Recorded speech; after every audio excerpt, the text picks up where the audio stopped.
Video நம்ம என்ன பார்க்க போறோம் அப்படின்னா தனுசு ராசியில பிறந்தவங்களுக்கு 2024ஆம் ஆண்டு ஜூலை மாத ராசி பலன்களை பத்தி பார்க்க போறோம். தனுசை பொறுத்த வரைக்கும் இந்த காலகட்டத்தில் பாத்தீங்கன்னா ராசிக்கு 6ஆம் இடத்துல குருவும் செவ்வாயும் மறைகிறாங்க. அதே மாதிரி 8ஆம் இடத்துல பாத்தீங்கன்னா இந்த மாதத்துடைய 2வது பகுதியில சூரியனும் சுக்கிரனும் சேர்ந்து மறைகிறாங்க. ஸோ இந்த காலகட்டம் தனுசு ராசிக்காரங்களை பொறுத்தவரை கொஞ்சம் பொறுமை நிதானம் அதிகமாக நீங்க கையாளக்கூடிய ஒரு காலகட்டமாக தான் இந்த காலகட்டம் இருக்கும். அதே மாதிரி பார்த்தீங்கன்னா வருமானத்தை பொறுத்த வரைக்கும் வருமானம் ஓரளவுக்கு நல்லா இருக்குங்க. ஆனால் அதுக்கேற்ற செலவுகளும் கண்டிப்பாக காத்துட்டு இருக்கு அப்படின்னு சொல்லலாம். ஏன்னா ராசிநாதன் சொல்லக்கூடிய குரு பகவான் வந்து 12ஆம் இடத்தை பார்வை செய்யறதுனால கொஞ்சம் வீண் செலவுகள் வீண் பண விரயங்கள் தேவையில்லாம செலவு பண்ணுவீங்க. அதோட மட்டும் இல்லாம 12ஆம் அதிபதியும் 12ஆம் இடத்தை பார்க்கறது கண்டிப்பா செலவுகள் அதிகமா இருக்கும் அப்படின்னு சொல்ல முடிஞ்சிருக்கும். செலவுகளை கண்ட்ரோல் பண்ணிக்கோங்க. வீண் செலவுகளை குறைச்சிக்கிறது சிறப்பா இருக்கும். அதே மாதிரி சொந்த ஊரை விட்டு வெளிநாடு போறது வெளியூர் சம்பந்தப்பட்ட விஷயங்கள் சாதகமா இருக்கும். அப்ராட் போறதுக்கு யாரெல்லாம் முயற்சி பண்ணிட்டு இருக்கீங்களோ அவங்க எல்லாருக்குமே ஒரு சாதகமான ஒரு காலகட்டமா கண்டிப்பா இந்த காலகட்டம் இருக்க போகுது அப்படின்னு சொல்லலாம்.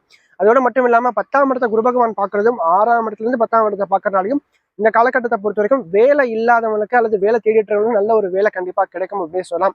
என்ன ஒண்ணு ராசிக்கு 6ஆம் அதிபதியும் பாக்கியாதிபதியும் கூடி 8ல மறையறதுனால கொஞ்சம் தந்தை சம்பந்தப்பட்ட வழியில சில சாதகமற்ற விஷயங்கள் நடக்கும். கொஞ்சம் கவனம் தேவை. அதே மாதிரி கொஞ்சம் விட்டு கொடுத்து போங்க. மேலும் காதல் வாழ்க்கையில் இருக்கிற அந்த காதலில் கொஞ்சம் விட்டு கொடுத்து அனுசரிச்சு போறது சிறப்பா இருக்கும். குடும்ப வாழ்க்கையை பொறுத்த கொஞ்சம் வாழ்க்கை துணையர்கிட்ட விட்டு கொடுத்து அனுசரிச்சு போங்க. கண்டிப்பா வாழ்க்கை சிறப்பா இருக்கும்.